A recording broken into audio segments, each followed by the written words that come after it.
the wind-cried men.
And we're live. Okay, got a picture, we got audio, so I think we're good. Welcome one and all. This is the release 119 stream for Shroud of the Avatar, a free-to-play game. Come find us at shroudoftheavatar.com. And what else do I say? Shroud of the Avatar is a free-to-play game.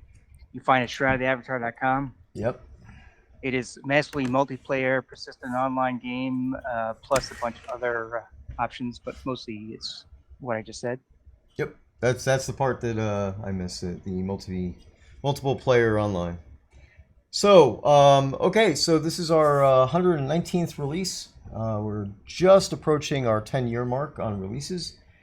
So we'll be doing a special stream in December when we reach that 10-year anniversary point. Still putting everything together for that, but it's looking to be a good one. So first off, what we'll do is we'll introduce ourselves. Sannio, if you want to go first. Sure, I'm Keith Quinn, and I go by Sannio on the forums and in the game. And I am a designer and a quest guy, and I help implement our player-owned towns, and I try to fiddle around with extra things whenever I can. If you're in Castle Athos, which is where we are right now, I'm the dashing guy in the cape and the Three Musketeers style hat. There you go. If you're not in Castle Athos, you can come to Castle Athos and hang out with us while we do what thing. Exactly. Definitely. Always good. I am Allium, and I am in charge of release and patch notes and bug herder and a junior dev for some small fixes and additions here and there now. There you go. That junior part is only technical. I think she's a really great dev. I haven't even installed the editor yet. I'm doing all these changes through text files. Yes, but you can spell editor, so that's a big step forward. Um, okay, so I am Ravalox, Stephen Reinen, and I'm the chief cook and bottle washer, and that's about all I can say about that. We so with all that said, this is a content release, and we actually had a lot of stuff go into the game this month.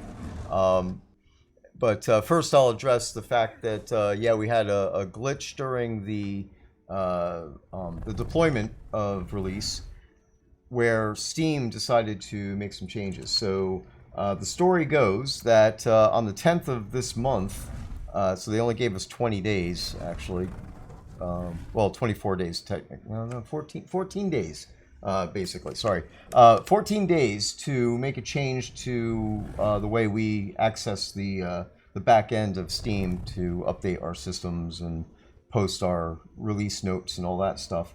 And so we went ahead and did what they asked, because they said if we didn't do it, we'd be, cut off and we wouldn't be able to do anything. So we took care of all that, and then of course the day before it was to go permanent, mandatory, all that neat stuff, they they decided to put it off until the 8th of November, which is still, in theory, this is still going to happen. So us doing it is still a requirement. But they didn't exactly tell us that it was going to break our builds.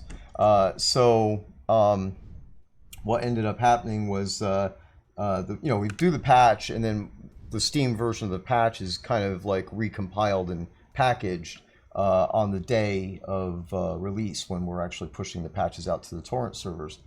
And that patch process, the compile worked, of course. That's something that we do on our side. But as soon as we tried to upload it to Steam, they blocked us. And it turns out that the process has changed, and they didn't say anything about that. I've actually opened up a ticket, which is 3 paragraphs of me yelling at them, and then asking them at the end, what's going on. Because even with their changes, which is a pain in the ass, they basically broke the automation. So and they did it on purpose. Not this is the thing that we found out, is that going forward we will not be able to upload and automatically publish the patch, which is what we do. We click a button here and then it takes care of it its own. We're going to have to log into Steam and actually manually activate the patch, which is, well, stupid. So anyway, I don't know what to say about that, but and amusingly, the website on which you have to activate a patch is not the same website as the one that I'm going on to Steam to publish the new announcement each month for. 2 different websites. yeah, exactly. It's really silly. And then, I asked them directly about this, and their reason was, well, we've had a situation where some developers' build machines have been compromised. What? Are you serious? Then block those individual devs. I mean, if a game's build process is compromised and it screwed up that person's game, on Steam, then fine, block their account. Take care of it individually. But it sounds like BS to me, and I think they got, maybe they got hacked, or they almost got hacked, and they're doing this to prevent some kind of an exposure that they don't know how to deal with or something. But nonetheless, in this same statement, they said that, but your beta build, which for us is the QA server, that'll automatically publish, everything will be fine. Well, it didn't automatically publish. So that's actually the basis of me opening up the how would they know if it's a beta build, if it's like a lesser build? Mm-hmm. Actually, that is a good question, and that's part of what I'm wondering, if that because their response is that nothing. Actually, their initial response is that nothing should have changed. Even our live build should have still automatically published, because they haven't implemented this yet. However, I think that one hand doesn't know what the other is doing, because this was supposed to go live on the 24th, and I have a feeling that the we'll call them the IT people probably invoked this mandatory thing, and the support people don't know about it. But nonetheless, yeah, we have 3. We actually have 3 branches on on the back end, and one of them is called default, and that's your public build. Any other branch you have is considered a beta build. So, but I do plan on asking them a bunch of questions while I have their attention. Because now this is another area that now I have to delve into and understand all the workings under the hood, because somebody's got to take care of their stuff for them, apparently. But anyway, whatever. If they irritate me, I don't like Steam. Obviously, we have our game on Steam and a direct download. We always recommend that you use the direct download, but of course, if you're used to using Steam and everything, that's fine. We don't have any plans on shutting the Steam branch down or anything like that. We actually got an Ask a Dev yesterday about getting Steam achievements working. Mm-hmm. Yep. Yeah. And actually, I would like to do that. That's another area of the code I have to dig into because it's a little complicated, but I do have extra, well, I shouldn't say extra. I have new things that I want to implement into the game, which are going to be, in-game achievements for specific, let me reword that. Specific achievements for the skill trees and things along those lines. So I don't want to go into too many details there because I still have to implement it. But once I get those in, then yeah, I plan on migrating those over to Steam. And once I figure all that out, because I've never touched that before, I plan on then going through the whole game and saying, oh, this should be an achievement, that should be an achievement. So I barely touched Steam when I first joined the team because we had the Steam achievements in place. The ones we have. I don't know how many. Is it like 15 or 30 or something? I don't know. Something like that. It's a small number compared to other games. Yeah. But, it was I broke several achievements, and then when the programmers fixed it, and then we sort of went over the problem, and it is awkwardly complicated and prone to breakage. Yeah. It's been years, so maybe they've refined a little bit. That would be kind of cool. It'd be nice to add achievements, sure. To sort of like match up if you get certain events that happen in the game. Once they happen, then you could sort of get an achievement in Steam as well to sort of match things up. That'd be great. Yeah, like I think there's an Explore Bramer achievement. We have a lot of scenes that have been added since then. But there were no easy hooks as we tech types talk about. There were no easy hooks to sort of connect something in the game to something in Steam. Right, a lot of hoops. Once again, a special website.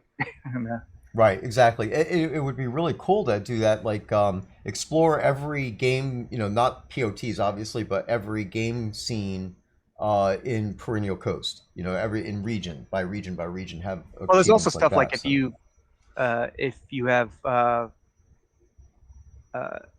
we have discoveries, and our discoveries are probably might be the easiest thing eventually to sort of connect to Steam achievements. Right. When I say discovery, that's our internal term for when the compass markers get activated. Sometimes it happens for quests. Sometimes it happens when you go to that place.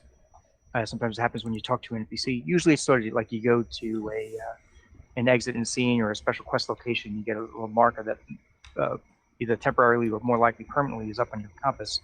Those we call them discoveries. Right. And we have a couple of those that are already hooked up to Steam achievements. I bet they're the closest. There's a few other things that connect. I would actually, as you look at that, I can see how that goes. I know we have some old docs that sort of describe some of the old process. Like I said, hopefully it's advanced something in whatever it is, 8 years later or whatever. Right. So, let me see here. I was scrolling up, so I need to scroll back down again. Prank and Present. Let's talk about the prize name. Well, yeah. No, true. Let me just address Nerd versus Jim. Asked about in-game achievements versus the Steam or doing Steam later. And yeah, if we do the achievements, then we will definitely set that up in the game first. So that requires a new UI screen, which is another area to explore. Devil probably have to set it up for us and everything, get that going. But yeah, that would be the intention. Want to redesign it. So we don't have an achievement UI window or anything, but right. probably it would connect to you getting what's called knowledge flags or quest flags. So if you have that flag, hopefully something sort of like knows that if you finished episode 1, you get a certain flag and the game knows it. So you would, hopefully we could sort of like map that to a Steam achievement. Right, exactly. I think that's probably already a Steam achievement. But like say if you get the fourth army for the first time. Right. Yeah, and putting that into a UI would be easy too, because it would just be basically a chart with icons, and then it would look for that flag. So yeah, let's just cover the prizing. So we do 2 prizings for the stream at minimum. If you guys do a hype train, get up to level 5. Well, for every level of hype train that's completed, we'll add another round of prize drawings. So that's up to 5 additional prize drawings during the stream.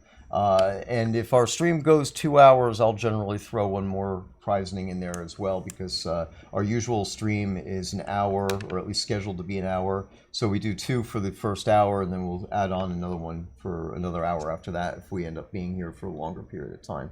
I've been up for a long time, so apologize for being a little weird today. Weirder than usual. Yeah, shut up.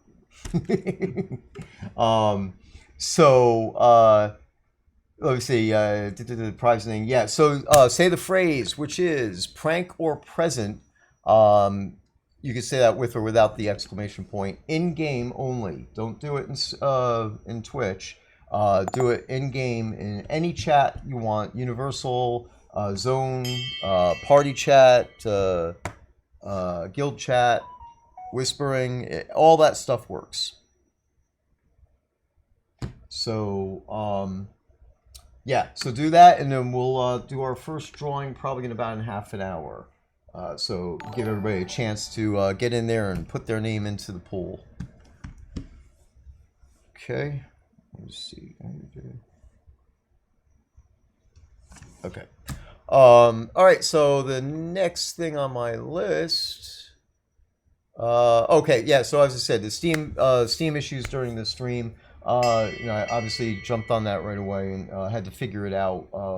Steam is one of those things that takes care of itself usually, so we never have to go into that build machine and figure things out. But went in there and tracked down the whole process, found where the problem was, and of course, suspected it had something to do with the changes, but had to prove that out, and then figured out what I needed to do. There was a security token that they broke on us, so we had to reinitiate that. So the other was that the POT female magic merchant NPCs broke as part of this build as well. That's actually due to something. Well, it's actually due to the fact that we were putting in the NPCs for the new U and inadvertently disconnected some related stuff for the that NPC. Have the bill it's already patched. It's on QA server but not publicly. Haven't done a publish on QA. The reason why I haven't published QA is because of Steam. I want Steam to see the fact that it didn't do it automatically, and I want them to explain to me why. So I haven't published that, but we'll be publishing QA as well, with an updated database and all that neat stuff shortly. There'll be a live patch tonight. It'll be a very small patch. The only thing it's going to really have in it is the Magic Merchant fix, so that way she'll not. So the game won't tell you that she fell ill, and that'll work. And although I was amused that there is a built-in fallback response for that. Yeah, I'm amazed about that, because the one thing that Keith and I were talking about together is when we were working on the NPCs, was that there's auditing, we call it integration. There's auditing software that runs when we submit things into the project, and it didn't catch it at all. It just said everything was fine. So now seeing that error was there, actually a trapped error with a acute response, why didn't they actually put that into the integration? So I want to elaborate on you mentioned the U a couple times. For those people who aren't familiar with it, when you get a play your own town, you're able to place certain NPC buildings and certain plot NPCs. And we haven't added new ones of those in a super long time. And so this was my first time creating an NPC building for pot. And also, I've edited them before, but this is the first time making them. And actually, when I edited them, it was a different system. So there was like extra question marks on whether it would work right or not. And actually, that part went pretty much okay, making the new U Pavilion that you can get in the Crown Store. And the NPCs, though, I've never made or edited any one of those. So those were, and we don't have any documentation, or if we did, they lost the time. So we sort of had to do some guesswork. We got pretty close, but there was like an ID situation that in every other system, there will be an automatic ID update and it applies that. That's great. It didn't do it the same way with this for some reason. So we ran into trouble and Steven sort of kept digging in and fixing, incrementally fixing, well, I think this is wrong, so let's fix here. Okay, we got half a step further. So I think I see what's wrong here. Let me move it. So it should be okay. And if you get in the store, there's the new U Pavilion. It actually comes with a male and a female new U NPC. So there you go. Oh, and something we don't normally do with the NPC buildings is normally you can't place decos in the buildings. In this building, in this new one, it has some deco services on it for those who are interested in such things. Yeah. So so that'll be in a patch tonight, as well as a fix for the Crown Store. There's a set of 2 chairs that's for sale that's only delivering 1 chair. So if you were expecting 2 chairs, if you did buy this between now and when the patch is going on, let us know, and we'll take care of that. Get you another chair in in-game mail after verifying the purchase through our logs. Then there was something else that we fixed too, but I don't know if there's anything that's really major that needs mentioning. Okay. Cool. Yeah, I'm looking at what you guys are saying here, and I was actually trying to figure that out myself. I'm scrolling back up because I saw something else up there earlier that I wanted to acknowledge. And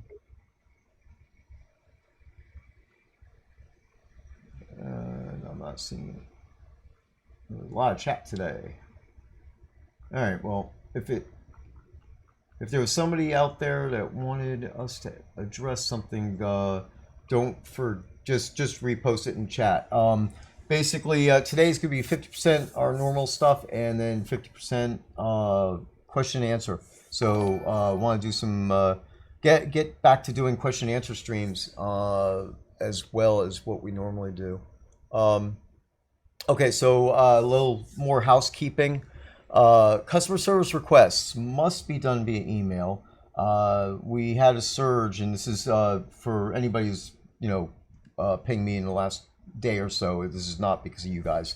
Over the last few months, we've been getting a surge of people just pinging us via PM in the forums or PM in Discord. We get a ton of PMs. So there's no way we could actually reliably go through all that stuff and address customer service requests and support issues and things like that. So if there's anything at all that you need, like if you think you found an exploit or you need trophies, if you want to request a community cloak, so on and so forth. And I'm saying these things because anything else is pretty obvious. It's up on the website. You need to buy a voucher for, and you're going to be doing it through support anyway. But all this stuff should be going through email. We do have a 10-day turnaround, and in theory, you should get an automatic reply when you send an email to us that says that it could take up to 10 days for us to respond. But we will respond. We do go through the inbox and do them sequentially. Right now we're a little bit behind on some things, but actually the inbox only has one request open right now that needs to be addressed. It's a trophy request, and I'll be responding back to that person today to take care of that. Lainey usually takes care of this stuff as well, but she's had to step away from the inbox for a little bit, but she'll be back. Then the other related thing is if you're going to submit something that needs to be put into a patch, like a pot upgrade or a loading screen, or anything else along those lines, any kind of change that needs to be built into the server, please keep in mind that if you submit it within 10 days of our release date, which everybody knows our last, well, most people know that the last Thursday of the month is our release day. So subtract 10 days. Not next month, though. Yeah, that was all right. It was always a caveat, right? So November and December are different. But in general, the last Thursday of the month is the release day, so if you subtract 10 days from that, that's our window when we don't generally add anything into the build. So basically, if you do submit an upgrade request or a loading screen or anything like that needs to be put into a patch, then it will probably, basically just count on it being for the next release, not for the one that's coming up. If it gets too close, we can't promise it'll get in. We might still be able to do something, but it's basically we have to have a window where we have the ability to push it out to the next release. So I believe that's everything that I had on my list. Is there anything that either one of you want to address before we move on? No. Okay. All right, cool. All right, so then actually, if you started talking about the new you, do you think you covered that enough, or do we want to show that off at all? We could. It's if anyone has been to Port Harmony, I guess we could show it. Some people haven't been to Port Harmony, so Yeah. it is based. It's like 99% identical to the one from Port Harmony. All right, I'm gonna go over there. Okay, it is it's a pavilion, so it's not a building that you can go inside with doors and whatever. It's sort of an open air pavilion. You'll see it in a second. It has it's a pavilion. I think players maybe they have already for something else, but I've added some walls to it and some decorations. There's some chairs, tables, countertops, mirror, and as you get to it, try to see where you are. Can't tell exactly where you are. Oh, if you go to the center, you know where like the center island is? Yeah. With the governor's house and the bank. You want to turn around. Yeah, I'm the wrong way. Yeah, you're going towards the water. So you can keep going. It's on the right, right? No. It's not. It'll be on the left. So you see where I see it. to the left where the confirmatory is. I got it. And so you can see the pavilion just on the left over here. So the new pavilion you can buy also has these big vases on the side and the signpost and the red curtains. Basically, anything you see on that gray platform, I don't know, I'm pointing to my screen. You guys can see my hand. So anything you see on that gray platform is also in the purchasable version. Obviously, we have a custom NPC here. You'll be able to put your NPC anywhere on that platform. I'll also mention that, so there's a desk to the right of the mirror, the big mirror, I mean, not the little mirror. There's a little stand to the left of the mirror, and there's like a smaller tray stand to the left of that by the small mirror. All three of those have a deco surface on it, so it's not a lot of space, but I know you guys have some really good tricks where you put some small things here and there, so you can put something there. The railing itself around the whole thing should be a deco surface. The table, the big table with right next to 2 chairs, that has a surface. I was asked yesterday if people could put their general pot merchants in the building, and I think the answer is yes. I mean, since you can put Yeah. the new U beauticians in, any Yeah, of them there's should no work. there's no restriction to an NPC type. It just, any NPC is fine. There's a little thing I added at the very top. The I don't know architecture terms, but like the spine of the roof at the very top of this outside. If you look, you can see like there's 2 little wing things, and then like a beam across the top. That actually has a deco surface along the strip. So if someone can figure out how to get up on the roof and put like a little deco thing along that top line, then that's an option for you as well. Apparently, it's not hard to get on the roof. Yeah, that's fine. Yep. I put it there because I don't know. I just feel that a little extra opportunity here and there will help players do some interesting decorations. Yep. So there you go. I agree with that. Definitely good. There are 2 lights. The 2 lights are integrated. There's that light that's right on the outside, the little sort of door light, and then there's the chandelier on the inside. They come with it. There's no other lights that are part of it. But please don't put your merchants on the roof. That would put them in the rain. Would they fit on such a tiny strip? Like, I don't know. I think they need like a certain sort of square to place, but maybe Yeah. I'm wrong. Maybe they just need like an even smaller placement area than I thought. So there you go. That's what you have. It's same size and with decorations. Oh, I'll also say so you can see on the left and right, there's those kind of brownish wood wall pieces that I've added on. They also are interior walls and exterior walls as far as decoration surfaces. So yeah, you're looking at the outside wall right there, and anywhere in that sort of outside curve-ish brown wall area, you can put something. Cool. Both sides. Inside or outside. I think it came out really great. And then this is part of a bundle. It comes with the pavilion itself and with a male and a female beautician. You need a beautician to actually use the NPC, the new U function.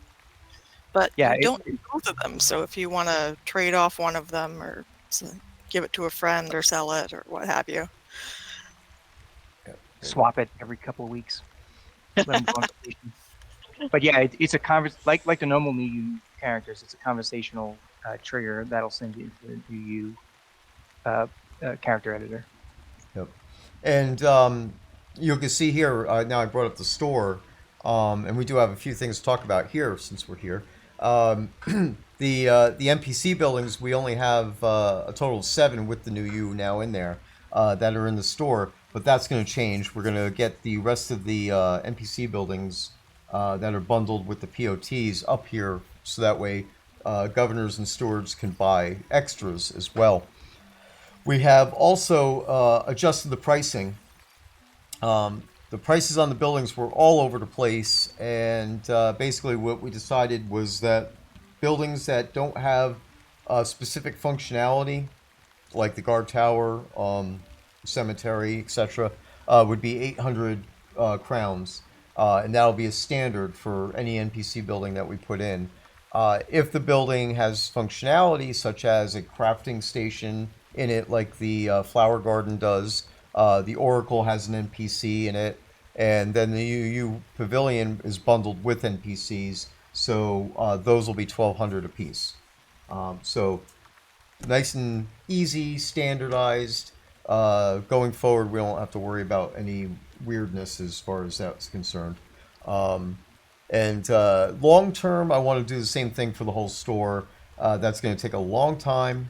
Lainey is got a sheet. She's starting to do some preliminary investigations on that stuff, so we could get items that should be into the store. That's our first step, and as we do, as we touch on each category, then I'll look at that category and make adjustments if we need to. But then we're going to end up doing an entire balancing pass on the store as well. While we're here, again, I know this is small on the screen, but we added in more subcategories in the town improvements. So the assorted section had like all the creatures, all the environmental stuff, the property markers, all of that was in one miscellaneous grouping, and well, that's just wasn't good. So I went ahead and split this all out, and this way things are easier to find. The creatures, also just to say, the animal spawners, which are pot only, were in another category completely, which didn't make any sense. So I moved those over into the town improvements as well. Environmentally, the environmental stuff, which is the time machines, the weather machines, and the fish, the water changing statues, they're all in there. Property markers. This is a new section to talk about. Governors will now have the ability to, well, let me start again. When you buy a pot, if you buy a pot from us off the website, you will get a set of property markers, and it's like X number of rows, X number of town, city, castle, etc., so on. So you can put those out in the pot and make your own pattern as to how you want to lay out your city.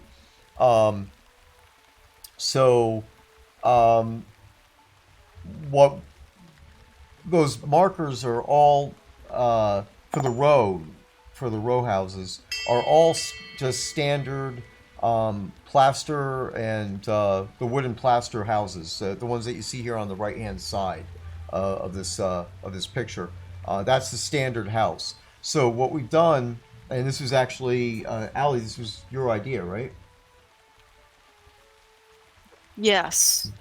I talked to Devil Cult about it. I tracked down where that wooden plaster row home was set and said, here, this is set in this script. Can you make it a variable so we can make lot markers that have different ones that override the default? And it took him about half an hour to be done and ready for a testing build. Yep, yeah. And that's our junior developer over there who came up with this idea. How about that, right? So this is good. So now this is a lot of stuff. So we populated in all different ways you could do this. The houses individually are in here, and then you could buy them in sets. So bundles of like 12, like the one that's up here right now says 12. So you could buy the blue tile roof row house in a set of 12. We also have a 24 pack as well. If you buy them singularly, they're 1,000 apiece. If you buy them in a bundle of 12, then it's basically 20% off that price. And a bundle of 24 is 30% off the base price. So again, this is kind of a standardized pricing thing that we're working out and making sure it's all good. I have more bundles to add in, so more combinations and things along those lines. We have some variety packs which have different houses in the set. So like this one's 6 and 6 of two different types for the alcove on the right and the alcove on the left. Where's the variety pack of the best one to show off is the one that has all the different ones in it, but I don't know where that is. You were on the last screen, top middle. Thank you. All right. No, last screen. There you go. Okay. All right. So this pack here, you get 12 markers, and you get, was it basically Well, we split it up, so each one of these you can see which house you get, but you get something, some of each one. So that way, if you really want to set up a town where it looks like a whole bunch of different people are living there and different, you could actually set up those markers. So when you put down a row marker, the house appears as if it's there already, but it's still for sale. When a player comes and buys it, they will actually get to have or use the did I say buy it? When they claim the lot, they will be able to use the house that the governor or steward has placed down. So if they use like the Shogun house and the player claims it, they could decide to keep using the Shogun house, and or they could still change it to another house deed that they have in their inventory or whatever. So I think the benefits are clear. Governors can now customize their towns. I know one governor out there in particular who's going to probably be buying a bunch of Shogun, and doing some modifications in their town, and then the players then don't have to actually go out and replace the house as well if they like the house that's there, instead of having those default ones from the plaster and the wood and plaster ones. So, all right, so and that's players may right. still want to buy a different house to place because all of these are 2 stories. Right, exactly. Yeah, it's just the 2 stories that we did. So you guys could see here, we added 73 new items into the store this month. And actually, it's more. If I click off the thing here very briefly, I got 2 more things that we'll be adding in. I think it's on the 10th of November. That's our usual procedure and policy for the subscriber rewards and the login rewards. So the login rewards and sub rewards will subscriber reward has already gone out this month. We got some new items in there, and then the login reward is also an item that'll end up being in the store. Yeah, that's yeah. So those look for those on the 10th as well. So I think that's everything in the store. Scroll down a little bit in here, but so we continued on with the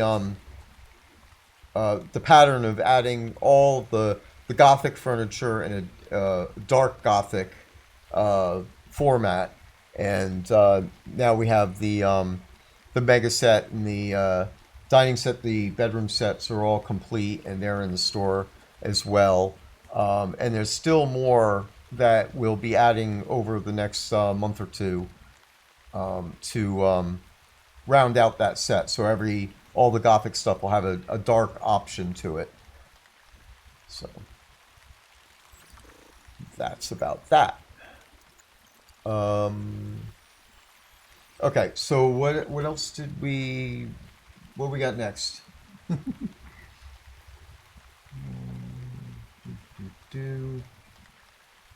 The other new items for sale? I mean, that's not the only new tech that's going in this month. When Keith was building his new tutorial scene, which you might want to talk about later, he wanted a little book stand. And Devil Cult put one together, and I said, gee, that'd be really neat for players, except that they can't angle things like that. And so he put together a whole snapping system so that they could angle things to fit on the book stands. Try to think where I could go with that. Painting stands. Should I demo that? Sure. All right. We could. All right. Let me. So while you're setting that up, I'll describe the inventory tutorial. And then you let us know when you're ready. Okay, go for it. So I created what I call an inventory tutorial. It's in a scene that's roughly the size of like an encounter, except you're in an enclosed area, like a small little ruins area. You can go to any helpful automaton NPC, and you mention they have a lot to talk about. If you go through the tutorial dialogue, you can choose to go to the inventory tutorial scene, then at any point when you're there, there's a teleporter that'll send you back. It's got that return to previous location teleporter gimmick on it. So if you leave from Castle Athos because you clicked on that conversation response, you'll return to Castle Athos. And in the scene, there's a lot of text, a lot of explanation from the helpful automatons, but there's a few sort of interactive stuff. And I think the whole thing might be sort of like a 10-minute long-ish extended conversation with some examples of how you can do things as part of it. And basically, what it's for is for players who it is an extension of the concept of what we try to teach you in our starter scenes. That where you learn how to fight something or pick up something or talk to somebody. We teach you a small set of stuff. We used to teach you a larger set of stuff, and we pulled that out because a lot of players would get confused, and some would sort of leave the game during the tutorial. So we shrunk that, and our starter scene now tells you only the bare bones of what you need to know, and then you're in the world in Souls Outskirts, and then you start learning stuff. So now you will have an option to talk to this helpful automaton, go into inventory tutorial, and for the first chunk, it teaches you some of the older. If anyone who remembers the Isle of Storms, and we had the extended tutorial from Anais, she would show you a few things about how to put something in your hot slot and how to loot things. So it's some of that, and then we added like a whole bunch more. I added a whole bunch more into that. So there's sort of 4 sections. There's one that basically talks about containers and keys and locks, and then as you keep going, it talks about ownership, stealing things versus not stealing things, and that's where the book stand came in. I had a book that I wanted you to take on a book stand, and I had something temporary that wasn't that great, and Devil said, I'll make a book stand.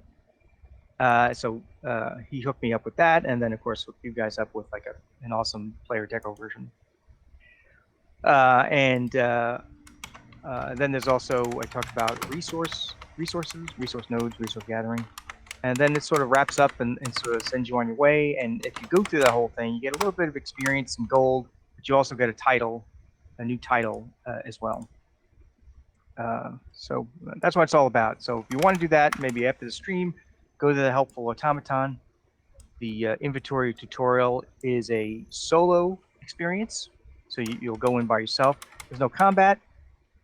It's just a simple little situation with a little extra reading. You can do it anytime you want. You can leave anytime you want, and when you return, you'll pick up where you left off.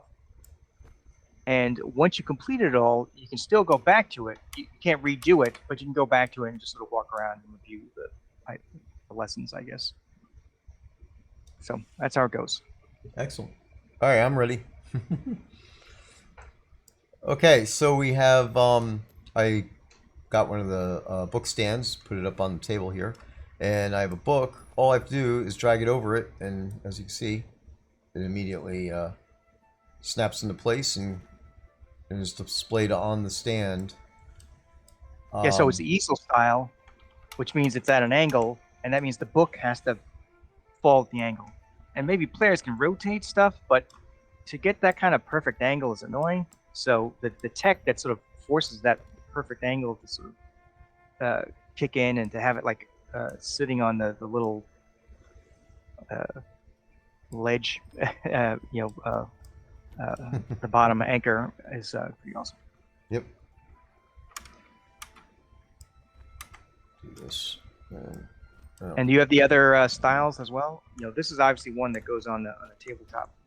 Right. Yeah. No, I have to grab it. Let me get the. So we also have larger ones because we knew people would want to put bigger things on there. Instead of scaling up this book stand, we have some other easels for paintings. paintings, illustrations, anything that's basically framed art. There are prints. Difficult had to adjust each painting individually, and there might still be some that don't look perfect on an easel. So if you come across one of those, please bug report them. Yeah, the thing about books is that early on we made the good choice of having like all books have the same sort of anchor point. The problem with paintings is that we didn't enforce that same rule on all paintings. So paintings that are clearly part of a set, they will share a rule, but they don't necessarily share the same rule as paintings that look like they're part of a different set. Yeah, there's a painting that I know will work. So, all right. All right, so we have that one and that one. No, wrong way. It's kind of funny because I have to be careful about what ideas or what complaints I guess I throw out in a little developer chat, because devil cult will grab it and run with it. Too close to the thing. There we go. All right. Yeah, mostly it might have just said something like, "Do we have like an easel of any type, or do I have to kit bash one, slap one together?" Yeah. Just one. Oh, there it goes. All right. So, little. Nice. Yeah, it's not bad. Just have to.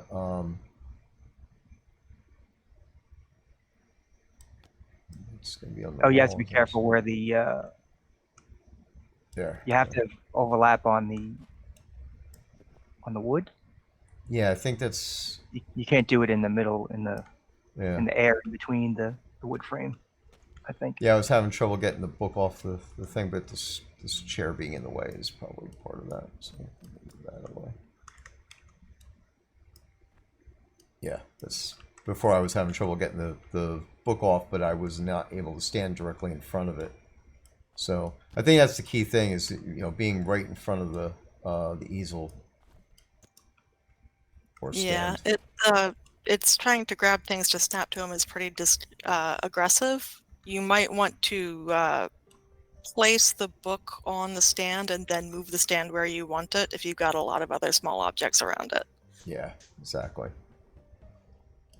So that's pretty cool. And Asmodee is thanking me and Sannio for the onks and spawn points in Brave Coast. Oh, yeah, you're welcome. I'm actually surprised we didn't take care of that a long time ago. Anytime we have a PvP scene, we add extra onks and spawn points, because whenever you come in, you should have some options as to where you come in. And onks and spawn points sort of go hand in hand. Like if you are resurrecting or coming back or just zoning in or whatever, you don't want to be so predictable that you're easily camped. The spot where you pop up is easily camped. So that's why we add, like, I don't know, 5 times as many positions. So it was a long time coming, and I'm sorry it took so long. Now I know that there's we might be able, and I say might be able to implement this snap stuff in some specific areas in the future. But as Ali just said, every painting had to be checked and touched to make sure that it was going to work on the easel. So it's not like a mechanic that would be able to just kind of like throw over everything and then you'll be able to have all the items snap in game. But there may be a few areas where we might be able to use it specifically. So I don't want to tell you not to submit wish list requests for specific things, but keep in mind that don't be disappointed if we're not able to do it for for that specific item that you're asking for.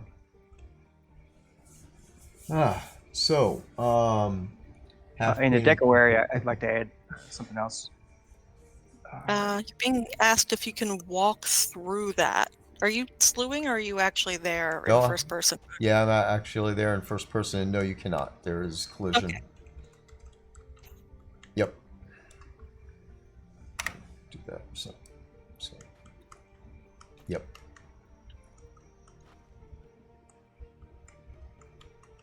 It actually, it's just combining the collision for the two items, so pretty good.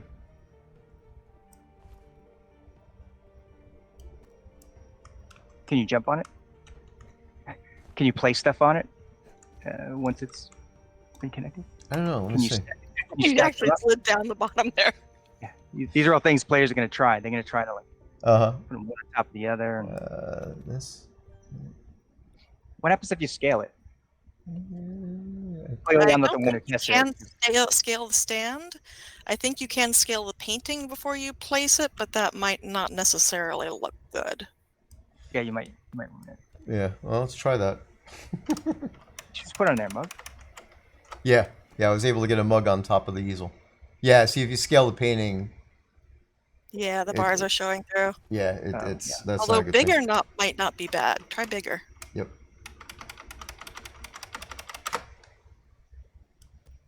Yeah, bigger's fine. Oh, Well, I'm still anchored at the bottom. what was that? Yeah, it's looking through a little that bottom shelf, but it doesn't look terrible. So your mileage may vary is the thing. Yeah. If it looks terrible, that'll be your choice. Yeah, it is a sandbox game, so there's some things have to be. Players always have the choice to make terrible deco. Right. Oh God. So along the lines of in the deco theme, we have Cobalt 4-story Great Hall, which is a city home. We have a gold version. I don't know how many. Can players even get that? I'm not even sure. No, players cannot get it. Okay, so at any rate, there was something funky with some of the floor pieces, and I'm not a 3D modeler for our game, so I couldn't fix the core thing, but I was able to troubleshoot it, and I added some of my own little deco surfaces to sort of overlap with or supersede the ones that are built in, and it seems to work pretty well.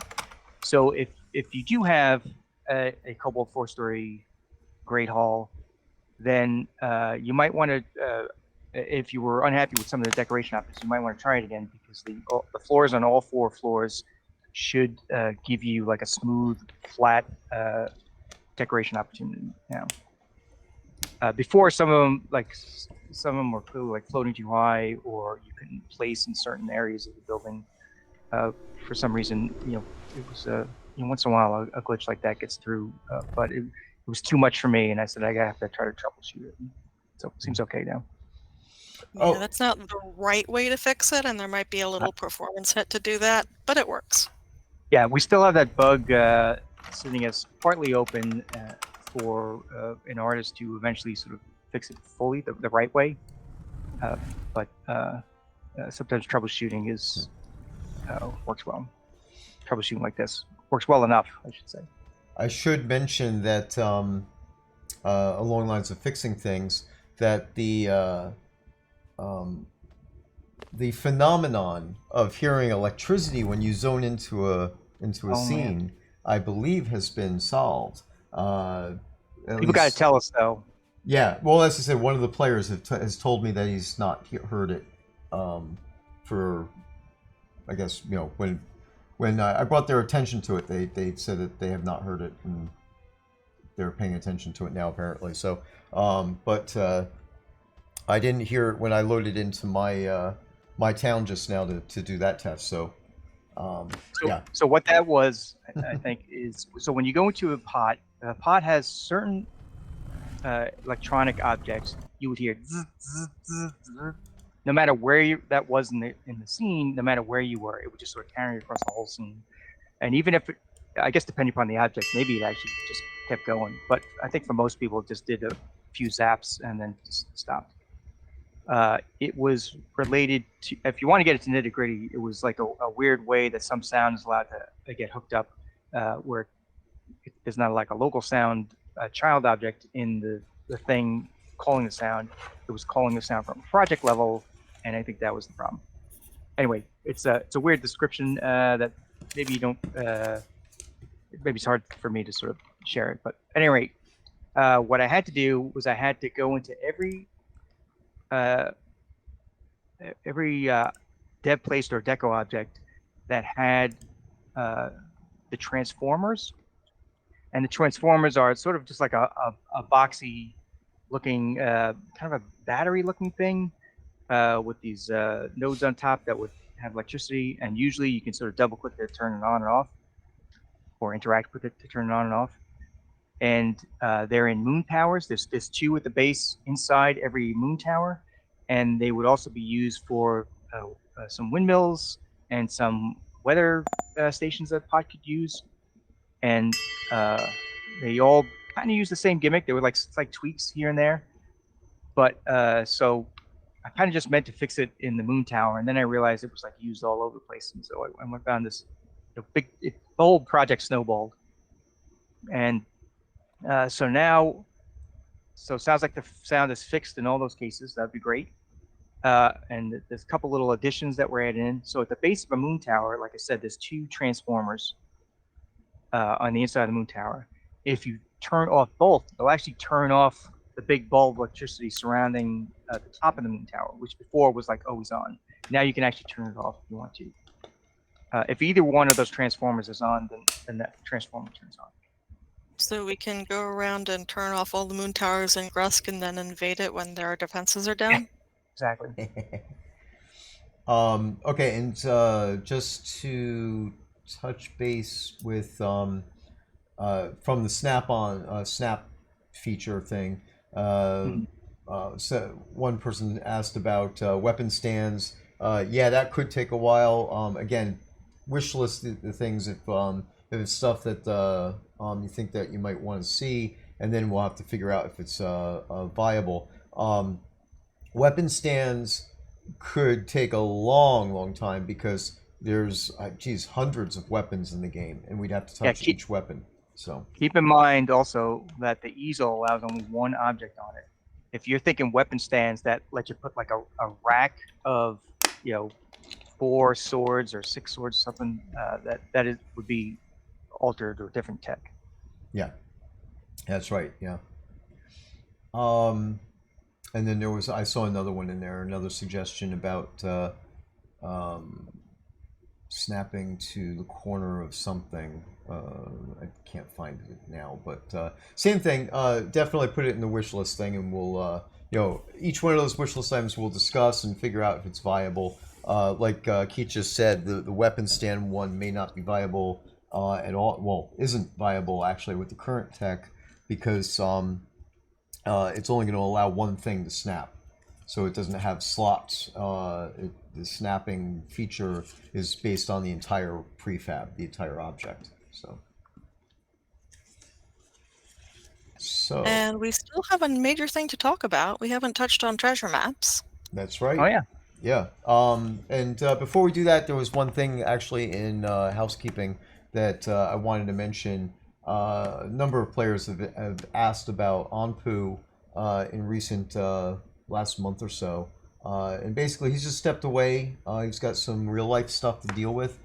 He's okay. I actually spoke with him. So he still intends to come back. He's just needed to step away to take care of some stuff. So just wanted to let everybody know about that. And thanks, Belladonna, for reminding me to say it. Okay, so treasure maps. We have them. There you go. All done. You will find some in loot. You will find some in chests. You will find some being sold on other players' vendors, or they might send you some if they're confused and don't know where to go to find the treasure. Mm-hmm. Yeah. Do we want to show any of that? Because basically, one of the players this morning actually was asking me about things along those lines. I said, play the game and you'll find out. So. So to go over some of the basics of treasure maps, we have a treasure hunter named Selleck in Port Harmony. So if you talk to him, he can give you like a little rundown on how treasure maps will work, and that kind of like unlocks some stuff for you. If you just sort of like need a refresher on some of the stuff that Selleck can talk about, there are junior treasure hunters in some of the main cities throughout the world, but Selleck is the only one who really sort of starts that ball rolling. When you get a treasure map, it is there's an image on there that you'll be able to use to it's a hint that'll tell you where to go, and if you recognize the image, then you can go to that location and you'll follow along with the treasure map. And some are tougher than others. There's some bad guys that pop up. There's some good loot that you get at the end. I think that's the summary. Yeah, there are a fair number of new items that are just available from treasure maps. You won't necessarily get one every time, but I see some people expressing some disappointment, and that just means you didn't get one that time. It's there. Obviously, loot is going to be random, so sometimes your random roll won't be so won't be the roll that you wanted. There's full treasure maps. There's pieces of treasure maps. There's bloody treasure maps. That the bloody ones point to PvP, if I'm right. Yeah, that's correct. Yeah, PvP scenes. There's kind of two levels of treasure maps. The ones that are pieces indicate the tougher ones, and yeah, they're kind of neat. Yeah, no, it's definitely a great system. Took about 4 months, I think, for us to get that going, and definitely tested through the whole thing. So the loot distribution's a little custom as well, so that the team involved in your party, the loot gets distributed in a special treasure hunt kind of ways to sort of try to make sure everyone gets a fair share. So that's kind of neat too. It's a little different than the normal adventuring party situation. Yep. Gwendolyn has asked if the loot or the loot drop rate is different for the Bloodstained maps versus the Decrepit ones. I don't know. You'd have to ask Devil Cult. I think the answer is probably no. Yeah. Yeah, I think so too. Okay, so we are getting ready to do our first drawing for the day, and as Sannio just reminded everybody in chat, go type in prank or presence. Right. Yep, prank or present in game in chat to get into the pool for the prize drawing. So we have a first prize drawing that we're going to pull off now, and then we'll do another one in the next 10 minutes or so. And standard reminder: this does not have to be in universal chat. It can be any in-game chat. You can even whisper it to someone who's not online right now. Exactly. Though I don't mind seeing everybody in Universal doing it. Whisper to yourself. When you go to the inventory tutorial, you could just say it locally and no one will hear it except the helpful. Yeah, there you go. So, well, actually, there might be somebody else. There's a little Easter egg in there. Spoiler. Yep. So we will definitely be adding more maps in the future. Obviously, we want to get this into the game, let it soak, see what kind of feedback we get from the players, and then we'll take the system and expand it a little bit down the road. Yeah, this tutorial map took a lot of extra work because there's a lot of extra hand-holding and pop-up messages and stuff that happens. So. Exactly. Not necessarily more complicated. It's just like every little helpful thing got thrown in there every step of the way. Right. And to since you mentioned the word map, it reminded me to say that I intended to get a bunch of maps in for this release, but I didn't make it because of everything else we were doing. So my hope still, because I have we're going to, as I said, we're going to do a patch tonight, which is technically an emergency patch because we got those two things we have to fix, or well, one major thing, but I think there's a couple of other things that are in there. But the next patch will be on the 6th. Well, between the 6th and the 7th. I usually like to do those overnight. And the sales end on the 6th for this go around. And I have to do a client patch to turn the sales off. So when I do that, I'm hoping to have maps included in that patch as well. So we're getting very close to finishing up the map project. I think there's about 25 maps left and to do. So you know, by the end of the year, I expect that they'll all be done. I was really hoping to get the maps done in bulk this month, but then ended up doing a whole bunch of itemization. So, and I see the question about the bug rewards. Yes, I am way behind the schedule on that. So my intention actually was, even this morning, when I got up this morning, I was going to be working on the bug rewards to get them delivered out, and I hope to have them done before the stream.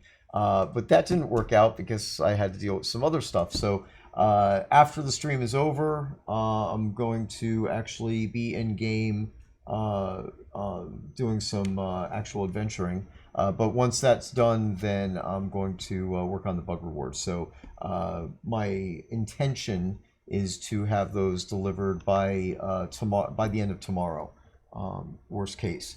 And we are we're making some adjustments so that way they'll be more reliably delivered in the future, because I can't keep up with all this stuff. You know, the bottle washing part is really a problem. I can't do all the bottles. So. Yeah, I mean, this sort of back-end administration is what killed the original Bug Brigade program, and the new one was designed to be a lot less work, but it is still some. Yes, exactly. So, but we'll get it there. And yes, that's right. I'm going to play today. It's been a while since I played. I try to do it on some Fridays, Friday evenings, if you know, and get in there and play. So this will be the first time in a while I'm going to get in and actually spend some actual play time on my regular character. So okay, so let's do some prizing stuff. All right. Anybody want to do some read-offs, or should I just read them all? I'll read. You want me to do the? I'll give you the option this time. You want me to do the prize or the character? I could be mean, but go ahead. You do the prize. I'll do the character on this one, which means I don't have to do it on the next one. So there's only one set right now, right? Just to make sure I'm. Yes, just one set. Yep. Okay. So the first prize is a spider web cloak, and that goes to Danidor Blaze. Nice. The second prize is a haunted snowman. That goes to the Extreme. The third prize is a haunted witch doll, which will go to Spellfire Blood Moon. I'm sensing a theme here with the prizes. The fourth prize is a dead tree with spiders 6-pack. And that'll go to Libu Lionheart. Okay, and the fifth prize is the Haunted Gothic Inn. Ooh, that's a good one. That's going to Pop Lancermane. Congratulations, everyone. Yay. So that's... You should get those soon. Yes. And I'll actually be delivering those. As I said, Lainey's out of pocket right now, so I'll be doing the prize delivery as well. And on that, I will definitely get those to everybody before Monday. So over the weekend, I'll get those done. If I'm really smart, I'll do them right after the stream ends. So we'll see how that goes. So all right. So in another few minutes here, we'll go ahead and pull another prizing, and see where that goes. So okay. So again. Q&A stream. So guys, I know you've been asking a few questions here and there on topics that we're talking about. but feel free to ask us reasonable questions, and we'll do our best to answer as many as possible, and we'll go from there. So, was there another topic that we wanted to talk about, or are we really at QA point now? Someone had asked if there is a story behind why the fawns carry so much cinnamon. I don't know of any story. I think we could make up a story, but there isn't any story or existing to my knowledge. Yeah, I have a theory that we don't know how cinnamon affects fawn physiology. It may not be the same as how it affects humans, so it may be something that they're nibbling on for energy as they work. They like sweets. Yeah, there you go. Usually, from behind the scenes, usually what happens is we get a new item, like something that might be useful for a recipe. And we have to figure out, all right, where's the best way to find this? And obviously cinnamon, you're not going to say, oh, we're going to put it on all the spiders. That obviously doesn't make any sense. You could say, well, I'll put it in all the treasure chests. Why is everyone putting it in treasure chests? So probably what happened, in my mind, probably what happened, they said, well, let's give it to some type of NPC. Would it go to bandits? I don't know. Would it go to elves or undead? I don't know about that. Although I guess elves might have been contended, but I guess probably as they went through this, they probably said, I guess satyrs and fawns, maybe they need something special, and they probably sort of landed on where it did with that kind of mentality. That's my assumption, but I don't know. Fawns are probably vegetarian. That feels right to me. That is now locked into my headcanon for fawns. I'm gonna somewhere along the line, somebody was asking about the game and how to download it and things along those lines. So the community answered, and basically you can get it off Steam for free or download it directly from shinytheavatar.com. Just create an account on the website, and then in your account tab, in your account, if you click on your account, there's a bunch of tabs. The one all the way to the right is where you would go and download the game. And the game, of course, is on Windows, Linux, and Mac. It kind of works on M1 right now, but officially we don't support the M1 chip yet. Yeah, stick to an Intel Mac. Yeah. And then I believe I saw something about asking about combat. So what I'm going to do is I'm going to spawn some stuff, guys. Nothing major, but just something for you guys to destroy. Run away! Run away! Where is it? Where is it? Yeah, there we go. Oh, this one should be interesting. I haven't seen this in a while. If this works, I don't know. I've been having problems with this command for a while.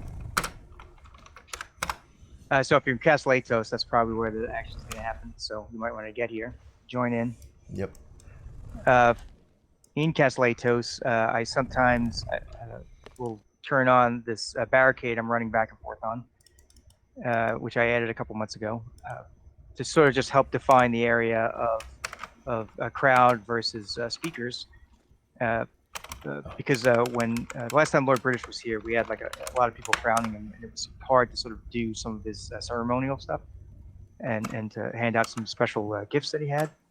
So hopefully this will help with that. But people also had mentioned that there's not enough lights in some of these areas, especially near the castle of Castle Atos. So I added some lights here and there. I added some that pop up when this barricade is up to sort of help spotlight the speakers. But also added some candles and torches by the blessing statues, by the benches that are sort of along the way to the blessing statue. A couple up the stairs towards the maid shop. A couple more here and there. But hopefully that helps some people who had some trouble getting around in the dark in this area. And a lot of those lights are off by default, so you can leave it dark if you like it dark. Yeah, I saw that I had some lights that the guards could use that are up in the back where the guards patrol. but I can't reach them from down below. So there must be a collider in the way that I'll fix that, so players can also turn those lights on and off as well. The guards, I think, can still make sure that they get turned on sometimes, but I'm kind of worried that it may be too far away. So I'll have to review those and get those working. I've turned them on right now because I was able to cheat and fly through the collision that was blocking the lights. I think we need stronger barrel mimics. Yeah, tell me about it. Where are those barrel mimics anywhere actually in the game? Oh yeah, quite a few places. Okay. Yeah. What I like to do especially in the later scenes, was I try to randomize it. So you might go up to a barrel. Mostly it is the chest, but you might go up to a barrel, and maybe one time, like say it's in a dungeon. Go in a dungeon one time, you go up to the corner. There's a barrel in the corner. One time it might be there might be nothing there. Another time there might be a normal barrel that you can loot, and another time it might actually be a barrel mimic. And I do something similar with the chests, but the chests appear more. Yes, chests can also be explodey. Oh yeah. That's they don't get randomized in the same way because of some other. There's an error that can kind of happen when they sort of get in that random mix. But yeah, sometimes chests are exploded. I like those. Sometimes, and this is also rare, but sometimes we have doors that can explode too. Try to open it. Although if you do run into an explodable door, there's a hint where there's either like a little magical symbol on the door, or if you look at the base of the door, you might see gunpowder peeking through. And if that's the case, you have an opportunity to try to disarm the door before you open it. Or you just open it and let it explode. Take a shot. Yeah, it's doing that thing again. Need a 2-floor house mimic. Now I think we should start smaller. Outhouse mimic. It would be kind of cool if we had like a rug mimic. I like that idea. Yes. Floor tiles.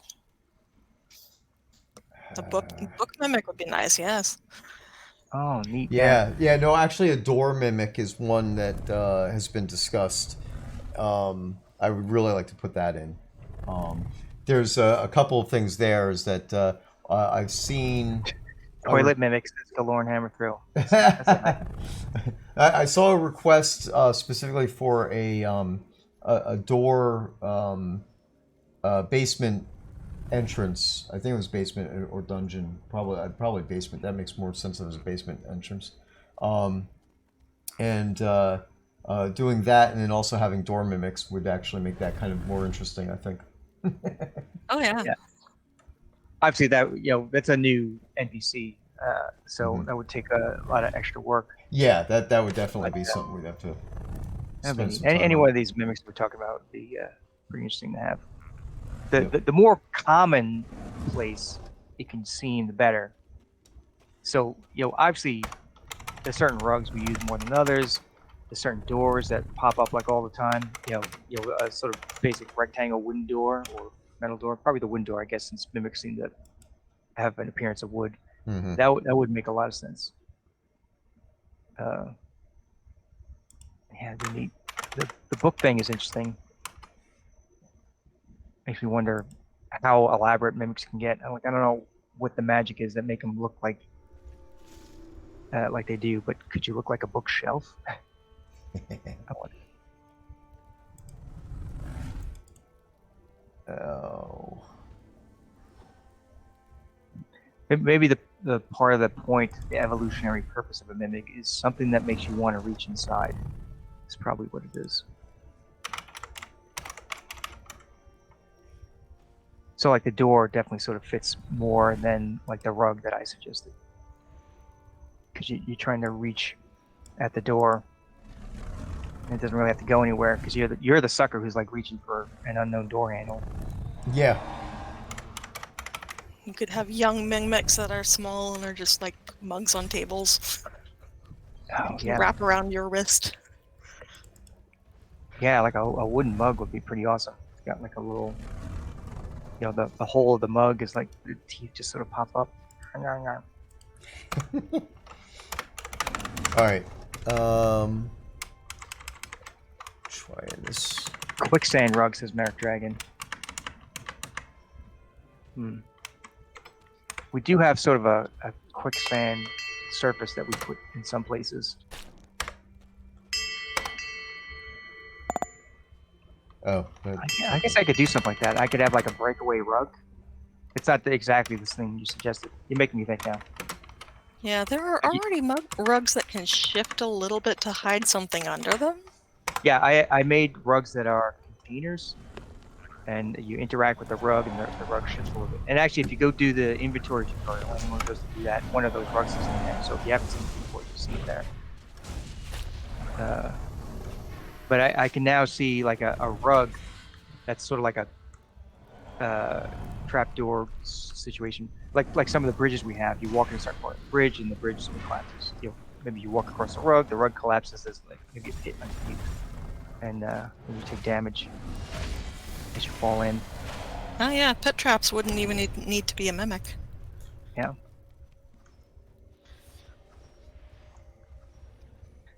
We do have a boarded over pit trap in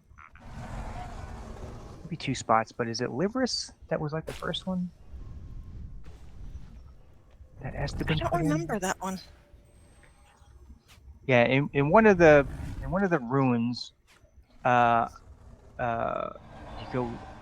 I don't think it's run ruins. I think you go up on like it's a long sort of like a switchback that gets you up in sort of an area with a big building, and there's at least one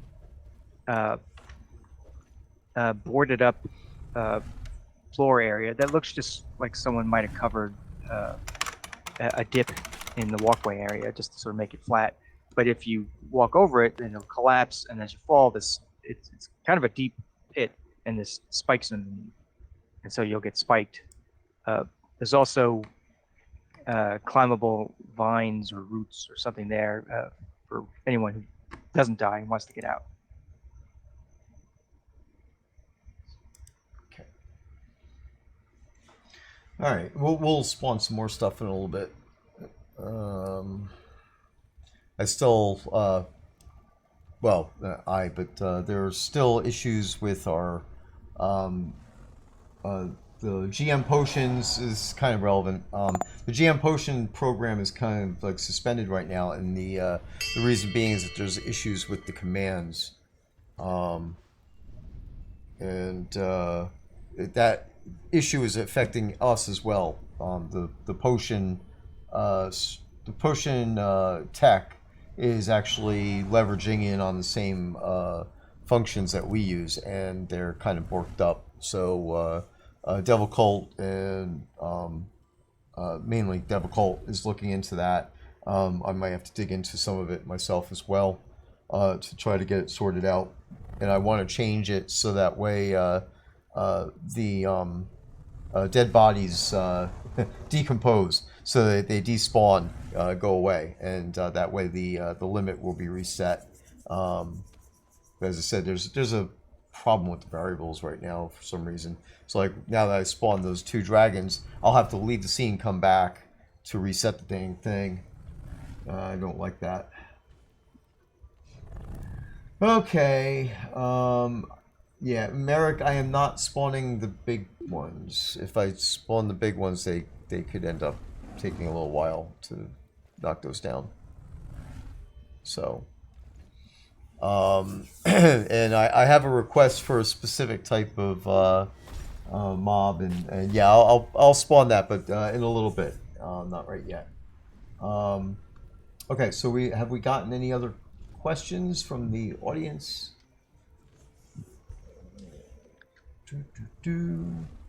Let me scroll up before the mimic stuff. See if there's anything.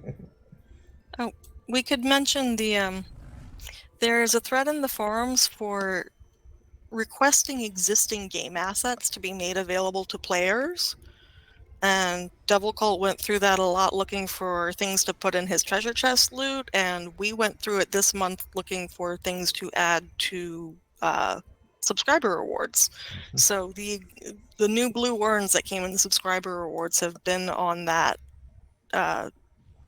forum request list for quite a while. Yeah. So it's a useful thing to go through and see what has already been requested and give us specific coordinates and pictures of other things that you would like that we could maybe make available. Belladonna said, I think there was one or two Askadevs today, but I think we actually answered those like in game. The cinnamon one, wasn't that an Escatev? Yeah, that was an Askadev. Yeah. Yeah, Not- that was else in mentioned- today. Someone else in the Twitch chat mentioned something about the dragon chili. If we kind of assume that the satyrs and fawns in general like sort of spicy, but the fawns can't get too spicy, so they go for cinnamon. Maybe the satyrs actually like stuff like really spicy. I'm now imagining that they love things with like hot sauce. We've only got one variety of pepper growable in game. I'm looking down on the crowd here in Castellitos. I see Belladonna Rose has the good student title, which is the title we get from the inventory tutorial. So she went through it. Congratulations on your incredible achievement. It probably wasn't that tough. It's pretty simple. There's no combat or anything. So Right. Okay, so here's an Askadev that was in there, and it's by a completely different player. I swear. Will the Explorer Shovel ever be able to be enhanced per se? Since it has to be equipped like a weapon, it needs some help. I don't believe that it's intended to be a really powerful item. So it's more of like we made it into a weapon, so that way, since you're going to end up, having one in your hand, just in case, that way you could switch out to another weapon and not be completely defenseless. However, we have a ticket open to make patterns for shovels, which you could then place on any two-handed bludgeon. So if you have a nice two-handed bludgeon, you could make it look like a shovel. Right. But it won't act like the shovel to dig up the chest, though. So. Right. No, you won't be able to do that. Right. the Explorer Shovel is the one for the chest. Yes. Let's see. Yeah, and there's the original cinnamon question. It's a good question. It made me wonder. Yeah, no, Belladonna. We can have it be a nice pattern on a good weapon, or we can have it work with the chests, but not both. Mm-hmm. That's why it's its own thing. It has its own name to sort of identify it as clearly a different thing. Yeah. Yeah, I mean, if you think about it, for some of the more advanced treasure maps, the mobs are going to be pretty, tough. So we would never be able to get the shovel to be that good of a weapon, because it would not really be a good look to have all the players running around the game using the shovel. So, can the empty rollout be an option for the new rollout markers? I think we considered that and said no, because part of the point of having the rollouts is for culling visually. Mm-hmm. That's why they have a built-in house. Right.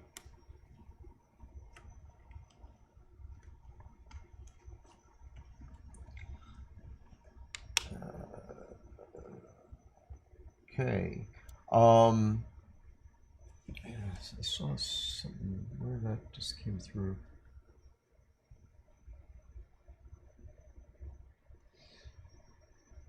There it is. The Death Tree one. That's what you were asking about, Deuce? Yeah, that was him. Yeah. So, Death Tree is a little clunky. Any chance of a rework? So, in general, I will say that that's really our aim for 2024, is to look at the game balance. I'm not going to go into any details now, because we still have to figure out how much, how much balance there's going to be between that and actually expanding content in the game and things along those lines. So what we're doing right now is we're starting to put together our information, researching, collecting things, charting things out, and we'll be making a decision as we get closer to the roadmap as to what we can and can't do, that type of thing. So we don't want to overcommit, but there's definitely a lot of stuff that we want to get done. And of course the roadmap, each year we put out a roadmap. The roadmap will be targeted to be published at the last week of January, along with release 122, I think it is. That'll be the first release of 2024. That's when we put out our roadmap and basically lay out what we're planning on doing for that calendar year. Which leads me to another thing that I want to throw in there.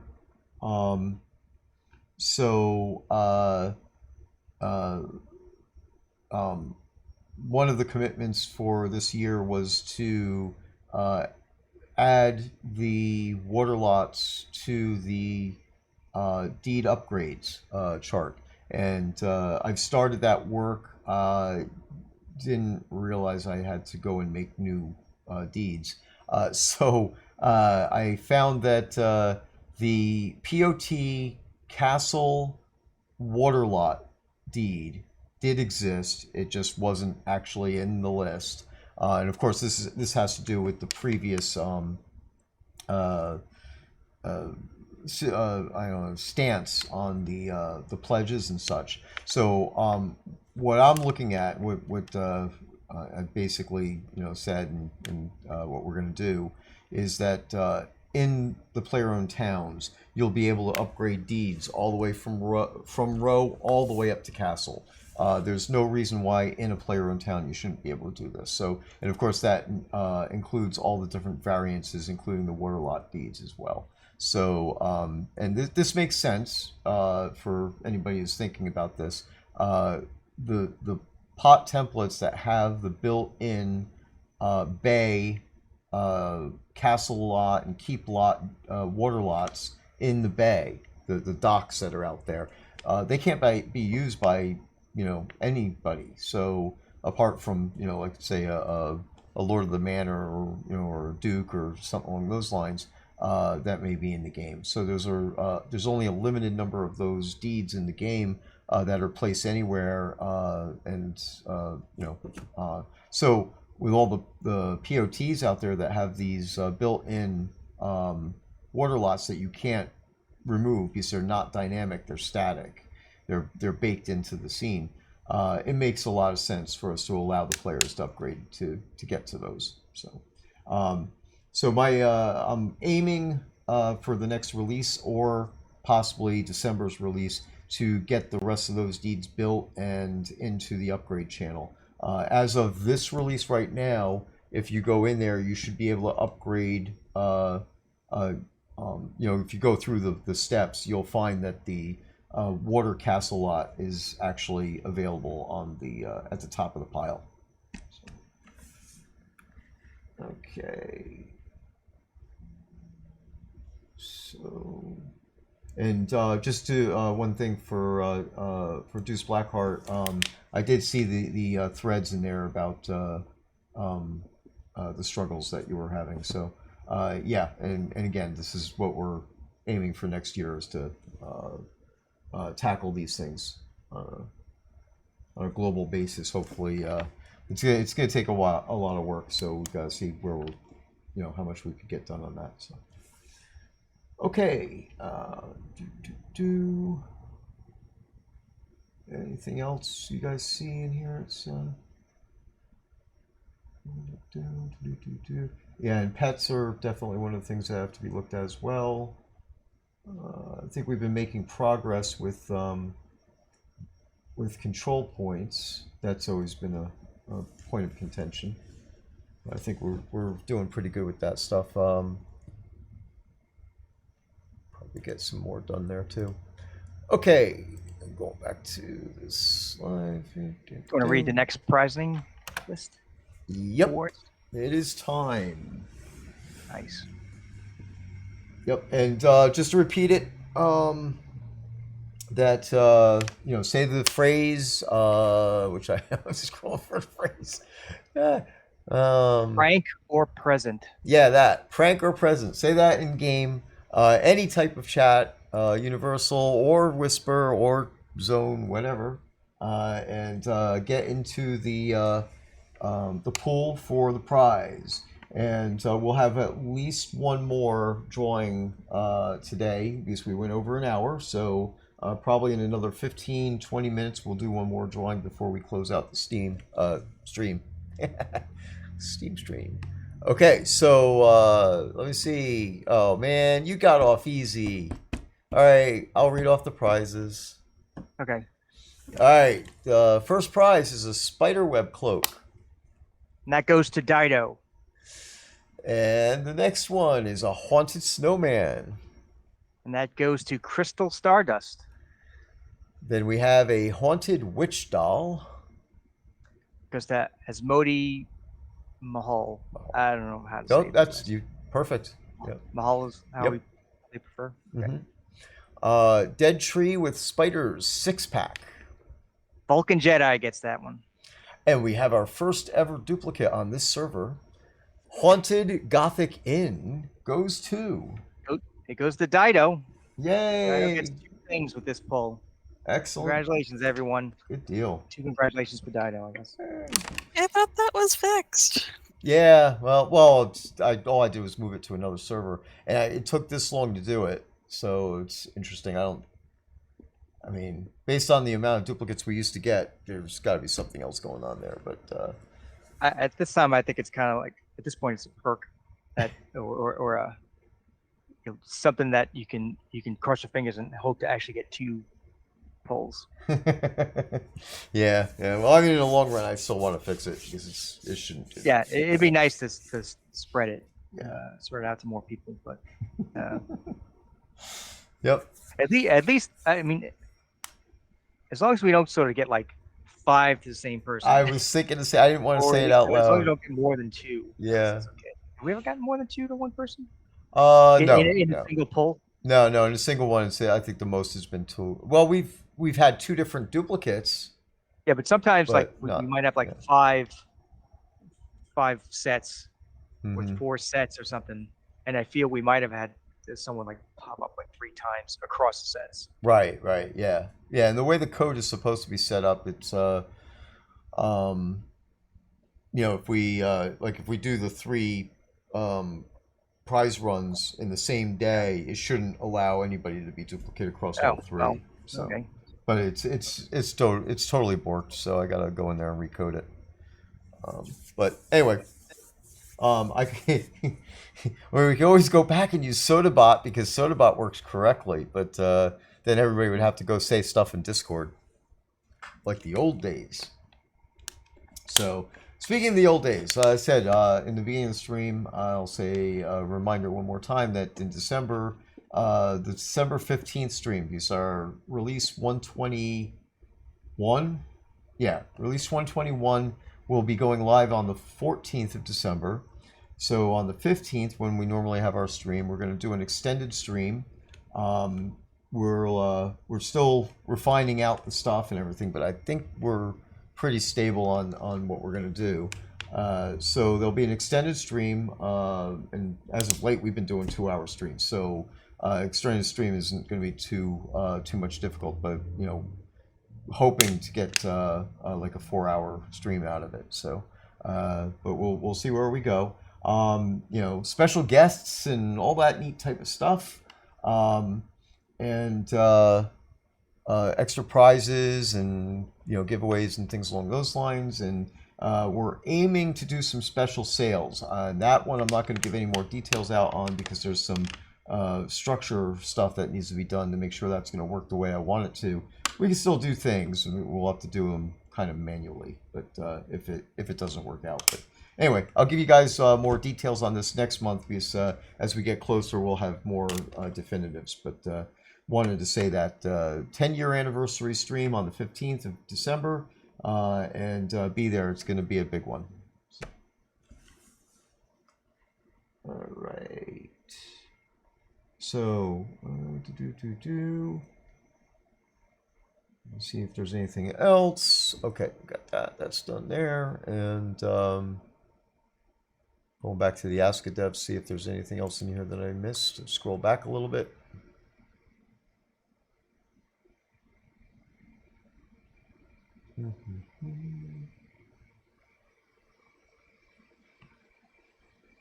Oh, okay.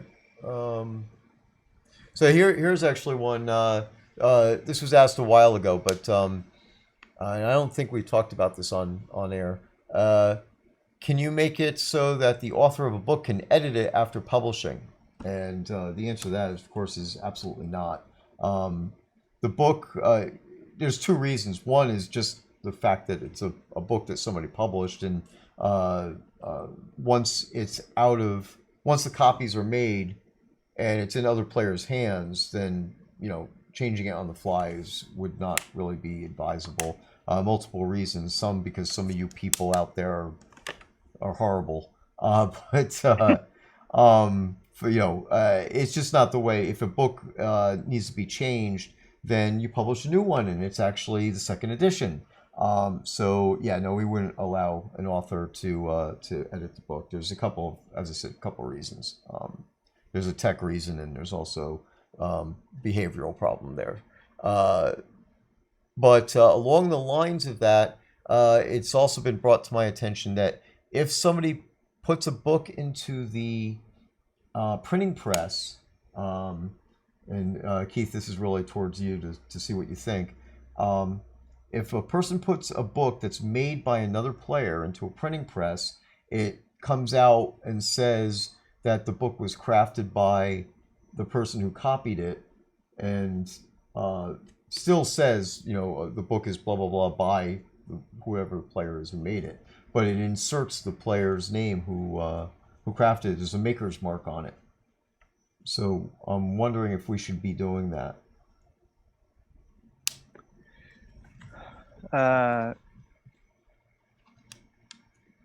So the book is telling you who produced the book, not who the author is. So hopefully the authors in the content of the book are adding their name and title. Like when you open a real book, there's production information in there, copyright information and stuff like that. A little indicia or whatever. There's different terms for it, but that's probably what I would do if I was like an in-game professional author. I would find some way to always incorporate my name and contact information. Like maybe the contact information would mention that I might have a shop in a certain player-owned town, maybe, and sort of in a subtle way give a little advertisement to that player-owned town, or maybe if I had like an in-character email, I might share that or something. Right. So the bottom line there is that when copying a book, the person who actually did the copying of the book, obviously it's intended that their name ends up getting on that copy of the book. Yeah, who produced it as far as like a game mechanic is kind of important, because you want to know the source of the manufacturer, and that's in a lot of cases it might be the same person, but right. I guess I can see how it's a little misleading though. You don't really expect the publisher to get the byline. Yeah, exactly. Yeah, their name is kind of up front there. So so Merrick Dragon's saying that maybe the author should be above the copier, but I think we'd have to see an example of it. I'm not sure how the UI looks. Right. I'd have to, off the top of my head, I can't remember what it looks like. Yeah, I've never also did it where there were two people involved. Okay. That's a good one though. Yeah, it is. It's not one I would have thought of.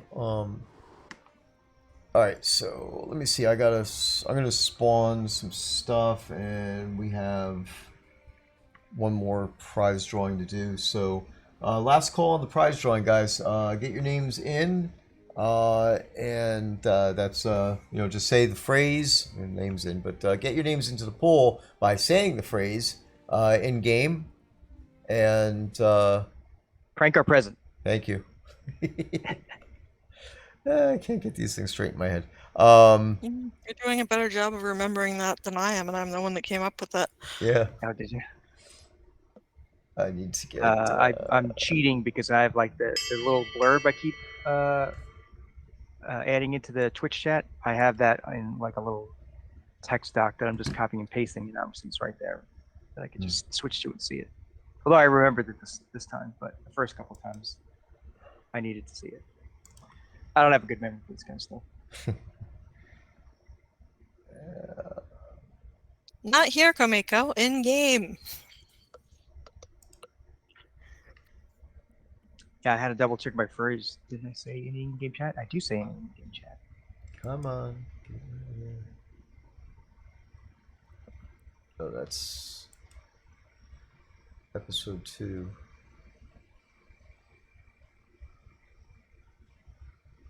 Let me get this over here so I'm not like staring off in some other place.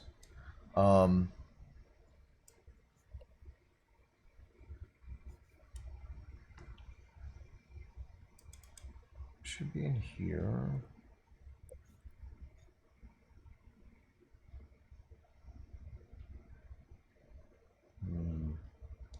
I'm looking for a specific. There it is. Ah. I don't know why I can't see those things.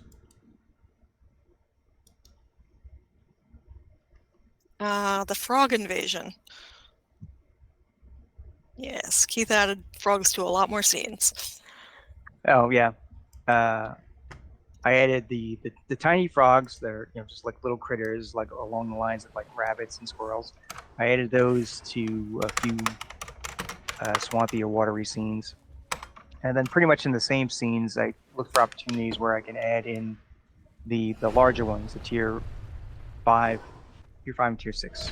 The red poisonous frog, or red poisonous frog, is that the name? Or The green is 4 and red is 5. Yeah. So those guys are out there somewhere. I don't remember the actual scenes. Do you have that list in front of you? I can pull it up. Yeah.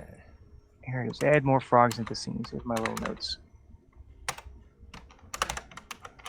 Okay, so added the tiny frogs and tier 4 and 5 frogs, the Gray Mark Forest, Run Runes, the Swamp Road Encounters, and Tenebrous Harbor. And the latter two might also spawn a tier 10 frog. I adjusted the randomness for poisonous frogs in the Far Hinterlands. Oh, sorry. Also added them to Far Hinterlands, Nereid Moors, and Albon Foothills. Tiny frogs only were added to Spindleskog, Uranus, Colossus, and Palatus, or Palatus Sharkball, depending on who you talk to. It could be Palatus. Oh no, a giant.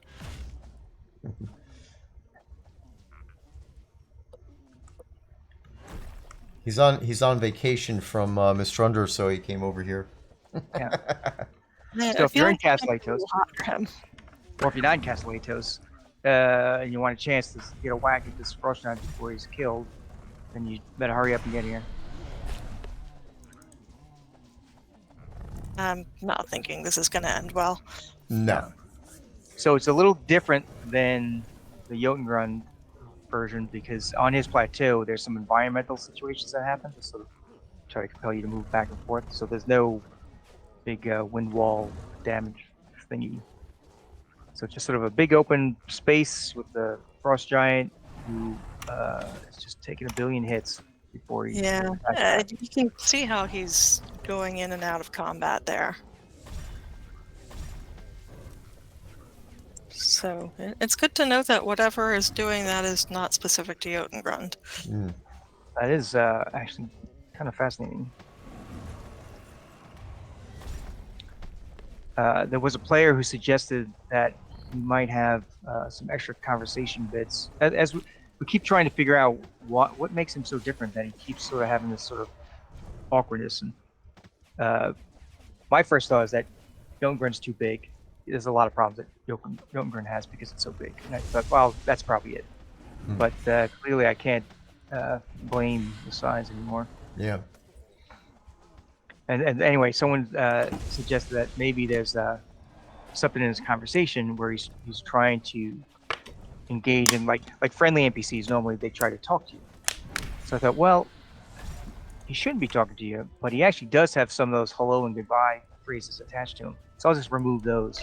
I guess that didn't fix it either. But he's really getting pounded on.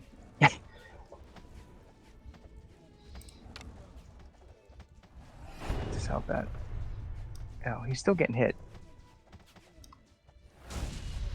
The thing is, when if he comes out of combat, does he reset his health? That's the big question. And if he doesn't reset his health, sometimes yes. That's extra weird. If he resets his health, then usually that's like a navigation issue where he. Anytime you fight an NPC and his health just shoots up to normal and he disengages, it's because he can't find you on the path grid. And he's decided that you're not close up to him or on the same path as him, and he can't fight you anymore. But if he stops fighting and his health doesn't change, then that's super confusing. That never should happen. Those are two things that are they kind of need to go hand in hand. If he stops fighting, his health should shoot back up to full.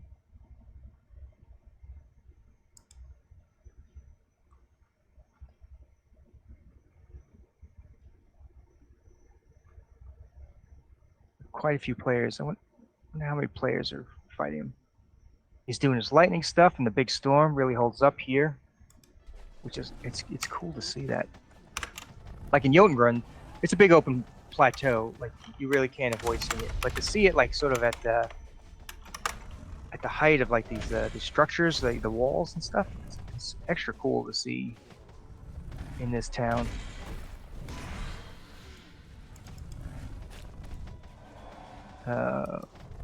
Aside from the battle, I see in the chat, Stymie says, love the various frogs, but what is unique about them? Do they drop something special that no other mob has? What separates them from others and encourages us to hunt them? They do. They have carcasses, and there's frog food, but they also have special deco that can drop. Yeah. The frog leg in particular is something that you can use in a recipe and make some nice, delicious frog legs.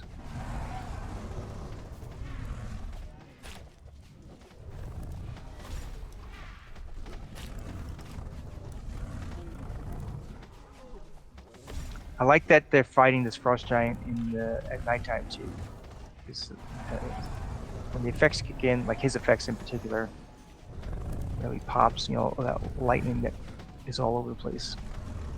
Yeah, Ravalox has changed his game time, and he's the one streaming. So anyone watching the stream sees it in daylight. Yeah. Oh well, all right. Well, is there like a reset for the game time, or? Yeah, it's reset game time. Oh, reset game time. Right. That's like the only intuitive GM command that we have. Yeah, they're all. I get confused between the ones that start with ignore and the ones that start with bypass. Yeah. So this set is the start of a lot of them, but some other ones use different phrases. Yeah, and I mean, I don't know if you noticed that, like Irish Eye, she was AFK, so she got whomped, and I went to go resurrect her, and one of the things I think that we should be able to do is right-click on the player and resurrect them, right? We could go in here and we could change their guild name, but we can't resurrect the player. So I gotta fix that. That's just, Yeah, you can. Where? It's in there? Just not from the right-click menu. Oh, well, that's what I'm saying. You have to. Can... Oh, yeah. Yeah. Yeah. But you can select her and then open the console and resurrect. Right. It is a secret about the video game industry programmers, maybe programmers in general. They don't like what the other programmer did. so they make their own way. They don't want to look up how the other guy did it, and they often go their own way.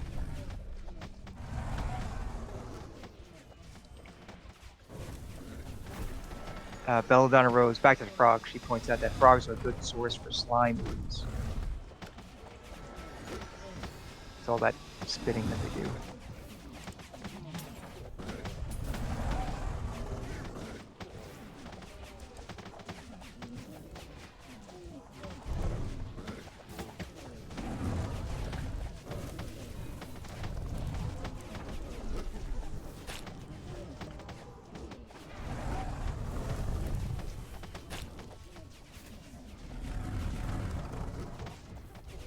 I'm kind of rooting for the frost giant here, though.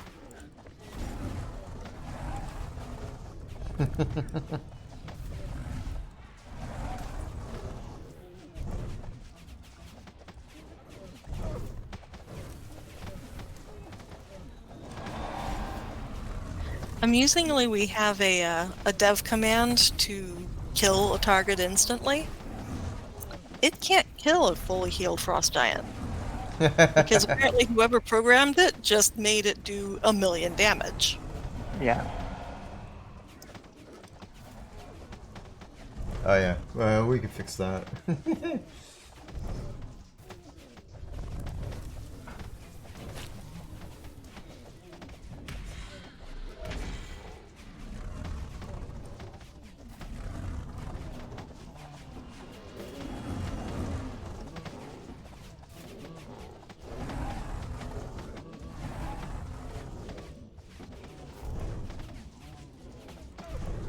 Rinaldi, I think Oswald is horning in on your naming people game. Alright, I'm getting ready to pull the prizes for the last prizing for the night. So if you guys, if there's anybody who hasn't put their name in yet, you might want to do that. Well, again, I keep saying that wrong, but say the prize phrase in game and get your name into the pool.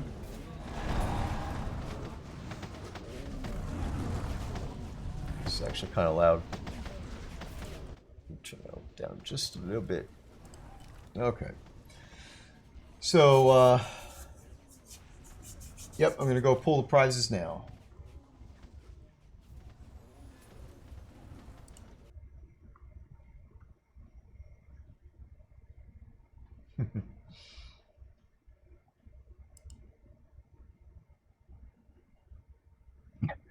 We need some sort of like safety balcony for when fights like this are happening, and all the AFK people can make sure that they're in the AFK balcony. Yeah. I was thinking I needed a pair of pom-poms and an emote, actually.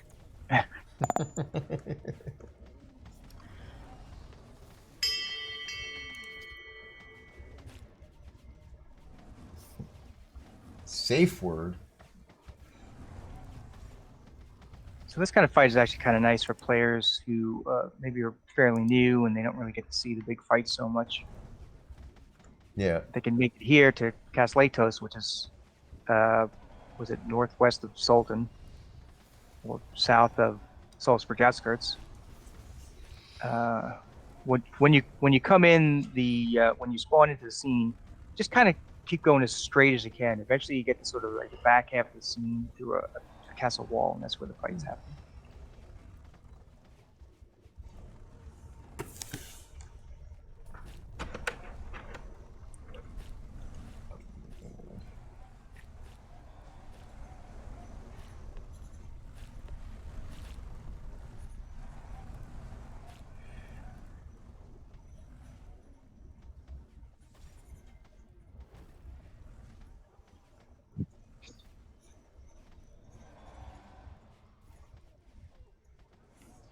Actually, I think if we did have an AK balcony, I think all this lightning attack would still get them. Still get them, yeah. Yeah. It's so wide, such a huge radius.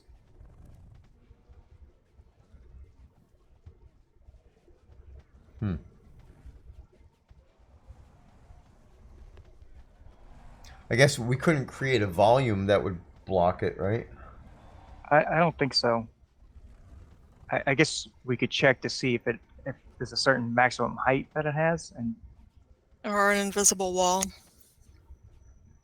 but even a wall, it probably would go through a wall. I Yeah. imagine it's sort of like zap you. Like where he's standing right now, kind of behind between the fountain and the gate. Like if you were on the other side of that gateway or in the inn that's over here, I think he'd still zap you. I don't think it's a line of sight situation. I could be wrong though. I wasn't the one that set it up. Yeah. I feel it's probably correct because the assumption was that he would only be fought on that big open platform, so you really wouldn't need to put any extra checks, safety mechanisms into it. Oh, that's true. You could put it on a separate nav mesh, so it wouldn't see you as a valid target from there.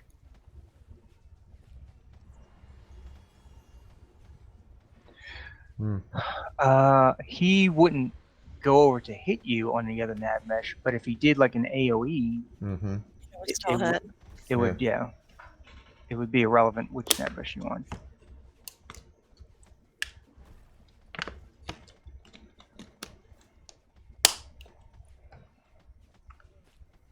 But that could be something to keep him like in a certain spot. I could sort of so we do have like overlapping nav meshes as a gimmick that we have. There's typically the nav mesh that's good for human-sized creatures, and then we have like different levels. Like say, spiders are a little wider, and you don't want them going through tight areas that a human can go through. So there's sort of like an overlapping secondary nav mesh we can have. And sometimes that alternative nav mesh can be bigger. So if we have like trolls are bigger, so they need like an even bigger nav mesh, or even like bears might be somewhere in the middle between spiders and trolls.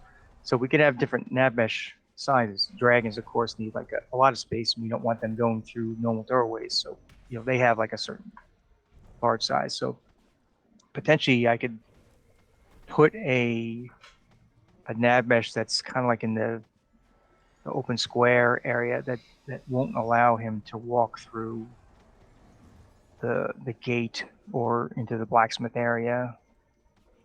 But still, his AoEs are like plateau wide. So he's just gonna kill him. I wonder how many NPCs he might be killing right now too. Yeah, that's right next to the bank. Yeah, that's right behind him on the other side of the wall. Yeah, the guard, I guess, must not be set as guard. I bet the set is friendly. There's two related factions that NPCs usually have.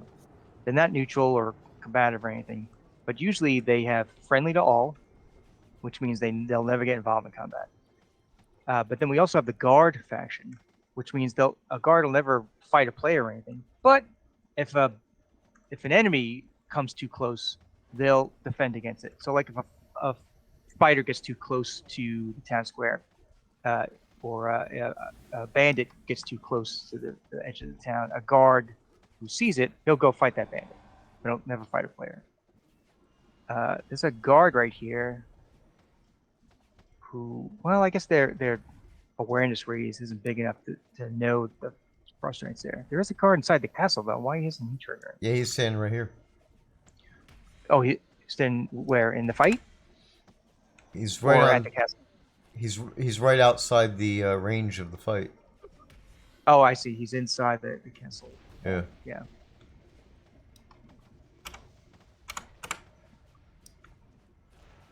Do we have a blacksmith, and so he's friendly to all though. Sure. I guess if we had a guard that sort of like hung out by the gate. We do have a guard hanging out by the gate. Or one finding the fountain area. Yeah.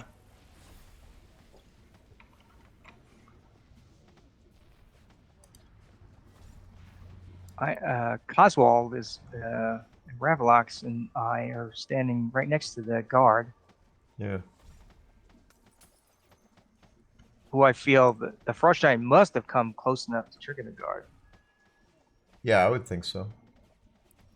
He's not necessarily right now. I don't know what the race is. I can't see it. But he was definitely over here by the gate. He's right now. He's telling me how nice and calm it is. Nuts. Well, by his standards, it is calm. Nobody's causing any trouble to the castle or its belongings. Yeah. There's another guard casually coming through the gate. He's got a torch out. Yeah. It's like, oh, look at this, business as usual.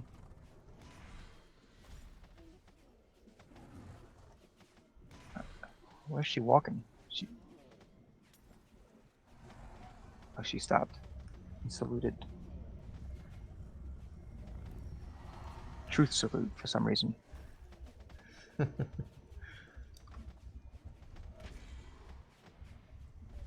they're getting there. Less than half health left.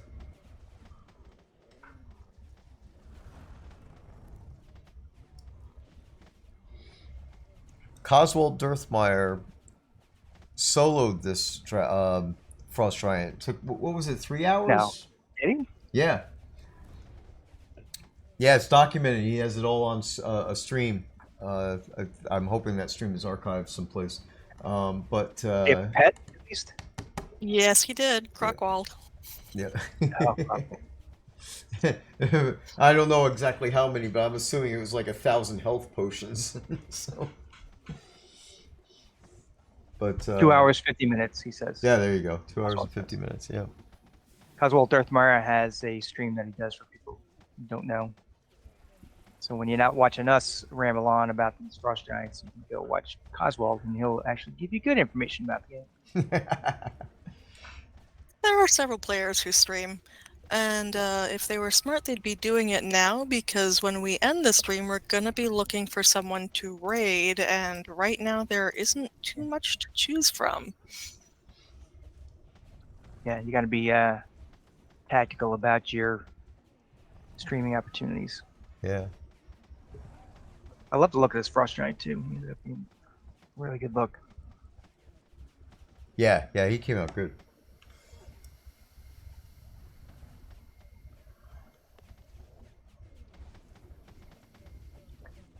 There was a problem with the navigation path grid in the Jotungrund crevice, which I tried to fix, and it kind of made it worse. So I undid that. So hopefully, people who go into there are seeing the better version of it.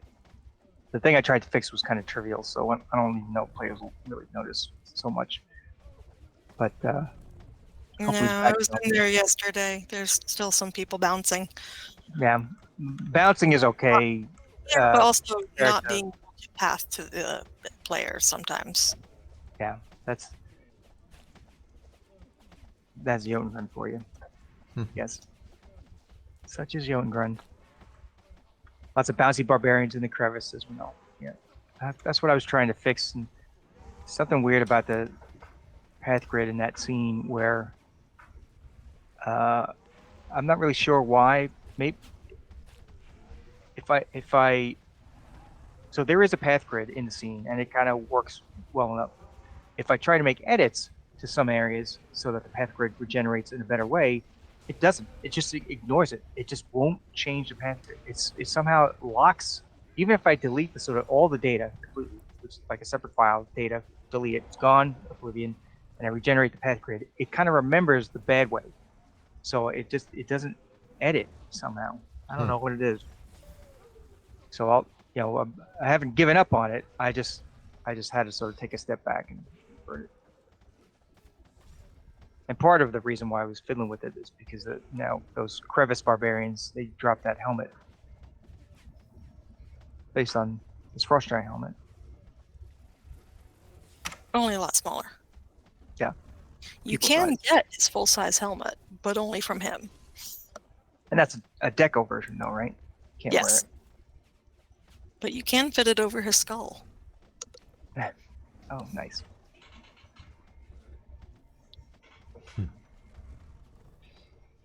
So, while this is going on, let's go ahead and read off the prizes for the last prize drawing. All right. You want me to do the prize listings, and you do the? Sure. Or does Allie want to do anything? Yeah. Yeah, I'll do names. Okay.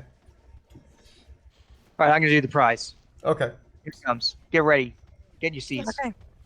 It's exciting. Spider web cloak is the first prize. That's going to Farmer Jack. Prize number 2 is the haunted snowman. Nemesis Darkwood. Okay, the third prize is the haunted witch doll. Capri. Number 4 is the dead tree with spiders 6-pack. Aurelius Silverson. And then the last prize is the haunted gothic inn. We have a name theme here. Maxine Silverhammer. You got the easiest character names ever, I think. Why do you think I volunteered? Yeah. Congratulations, everybody, tonight for everything that everybody has won. And as I said, I will be doing the prizes, so I will try my best to get them done before Monday. And I wrote down my list of things to do, so I won't forget or get distracted. So He just died? He just died. he just died.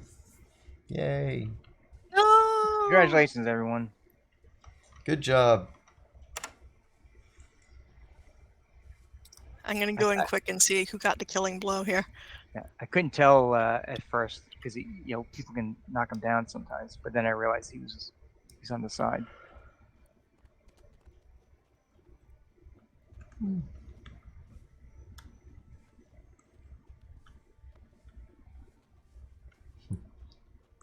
Yeah, everybody get over by the head and get yourselves some screenshots. Oh, he's gone. Nope, he's there. He disappeared from me for a second. Did he really? That's weird. Oh, I see. If I turn the camera a certain way, too far, I guess from his feet, from his pivot, he disappears. He doesn't draw in. That's interesting. That's what it is. He's too big. Yeah. With all these bodies all around too. All these skeleton, corpse, phantom things.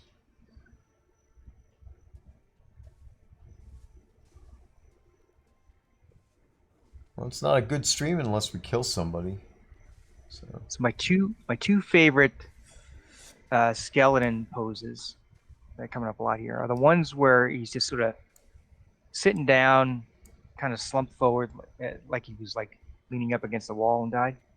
That's a good one. I like to use that one. And the other one I see popping up a lot is the skeleton. The front of his body is down against the ground, and he's reaching forward with one hand as though he was like trying to grab something when he died. That one's a great one. I like using that as hints sometimes. Like if there's like a secret button or some quest direction that I want you to sort of pay attention to, I might have a skeleton right facing that way as though he's like trying to grab that switch or that book or whatever it is. Yeah. It's a nice hint situation.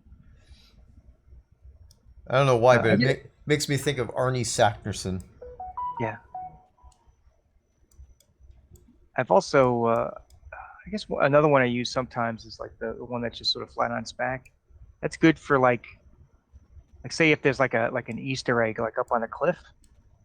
I will put the dead body at the base as though it had fallen off to sort of hint that, to make you think in your mind like, where'd that guy fall from, and why was he up there? I don't know if anyone really thinks that hard about it, but those hints are out there if you look for them. Yep. All right, let's get this thing going. All right, everybody, thanks for joining and hanging out with us for, what's almost 2.5 hours at this point. Really nice. Our streams are getting longer. And need to go do the stuff for the raid.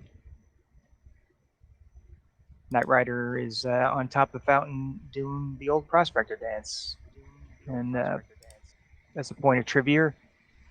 I modeled for that dance for Gix when he made it. Oh, did you really? Yeah, I showed it to him. He was trying to ask for like different dances or emotes or whatever we could do, and I described it to him because I think you're gonna have to show me. And he pulls out his phone and filmed me, made a little video of me doing that dance.